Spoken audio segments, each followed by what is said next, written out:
Қасқыр мен жеті лақ. Баяғыда бір кезде терең орманда сұр қасқыр болыпты. Ол ылғи аш болатын. Сондықтан күндізгі уақытта және түнде орманды аралап тамақ іздейді. Бір күні аш қасқырға үйшік кездеседі. Қасқыр үнсіз үйге жақындаған кезде үйдің ішінде ешкінің анасы мен жеті лақ тұратынын көреді. Со кезде қасқырдың миына бір ой келеді. Енді бір аптаға жететін тамағым бар, деп арам қасқыр тығылып таңға дейін лашықтың артынан аңдып тұрды. Таңертең ешкі ана үйден базарға шықпақ болып, кішкентай ешкілеріне бұйрық берді. Балаларым, мен азық түлік сатып алу үшін базарға барамын. Ал сендер абайлаңдар, сақ болыңдар, және ешкімге есік ашпаңдар. Жақсы, анашым, жақсы, деді лақтар.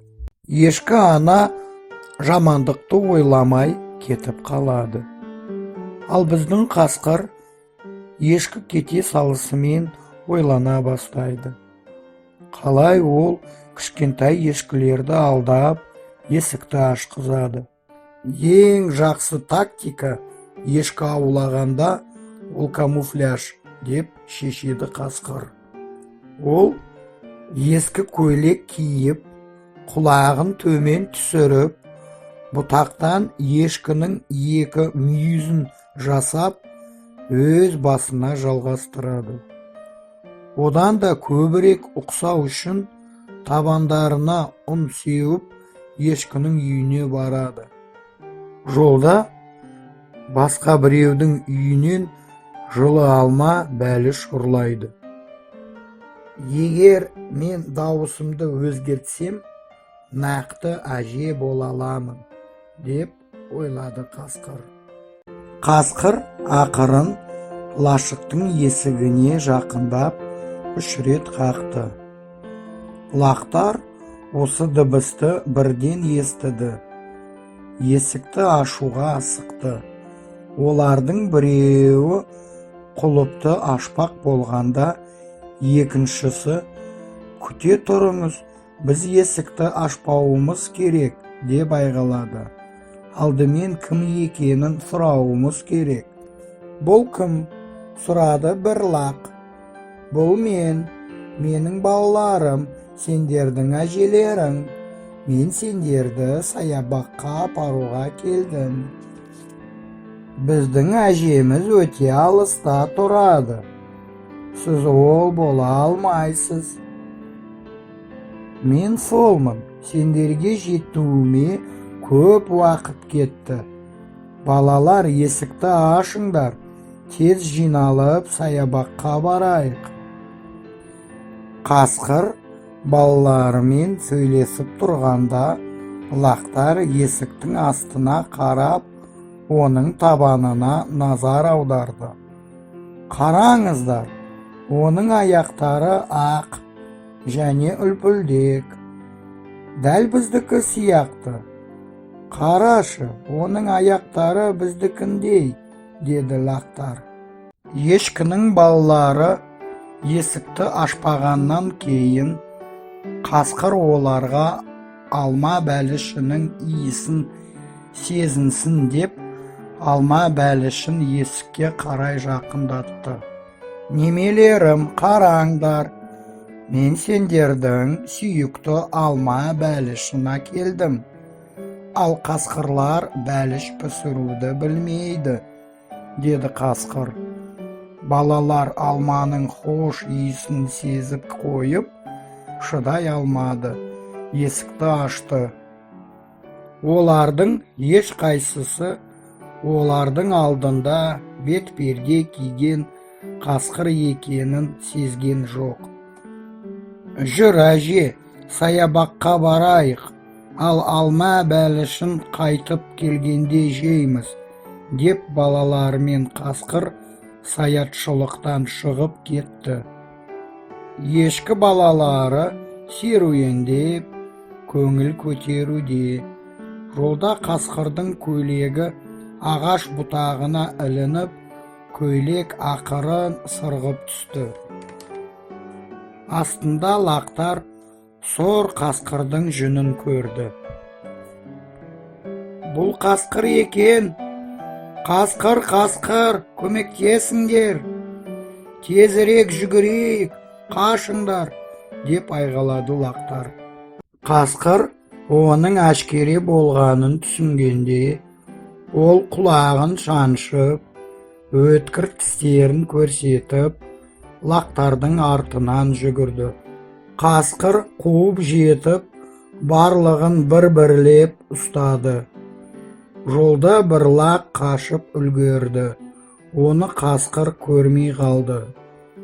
Ал 6 кішкентай ешкілерді өзіне сүйреп әкетті. Аман қалған лақ шамасы келгенше жүгірді. Менің міндетім барлығын анама айтуға, ойлады лақ. Сол кезде ешкі анасы базардан үйге қайтып келді. Жеміс және көкөністер алып келді. Ол үйдің есігін ашып ішке кірді. Бірақ ішке кіргенде ол ешкімді таба алмады. Балаларым, қайдасыңдар? Менің балаларым, айғалады ешкі ана.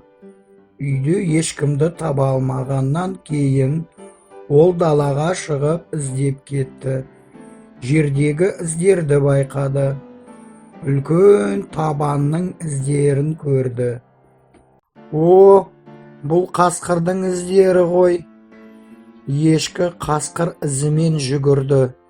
Бірақ бір уақыттан кейін табан іздері жойылды. Ешкі ана жылады.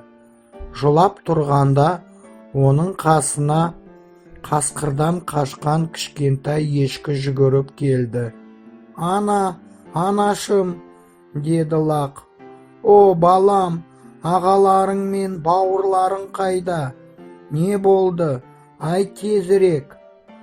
Аш қасқыр өзін әжемізге ұқсатып, бізді ұрлауға әрекеттенді. Тек қана мен қашып құтыла алдым. Мен басқалардың қайда екенін білемін. Содан кейін ешкі ана мен оның кішкентай баласы қасқырдың ұясына қарай жүгірді. Сол жерде олар ешкі балалардың дауысын естіді. Бұл қасқырдың ұясы, енді біз өте сақ болуымыз керек, деді ешкі ана баласына. Ешкі мен ешкінің баласы басқа лақтарды құтқару үшін қасқырды қорқыту керек деп шешті.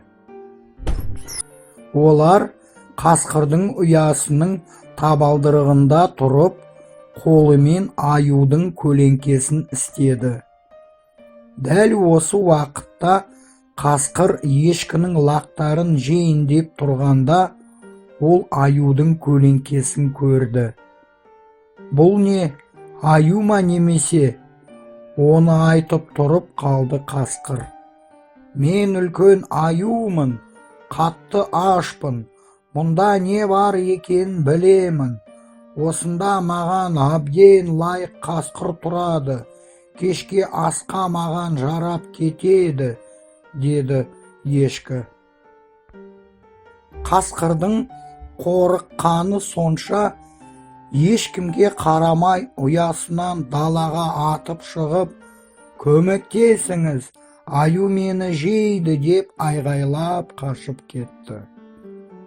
Қасқырдың қашып кеткенін көріп, ешкінің балалары ақ жарыққа шығып, анасын көріп құшақтады. Содан бері ешкі ана мен 7 лақ тату-тәтті өмір сүрді.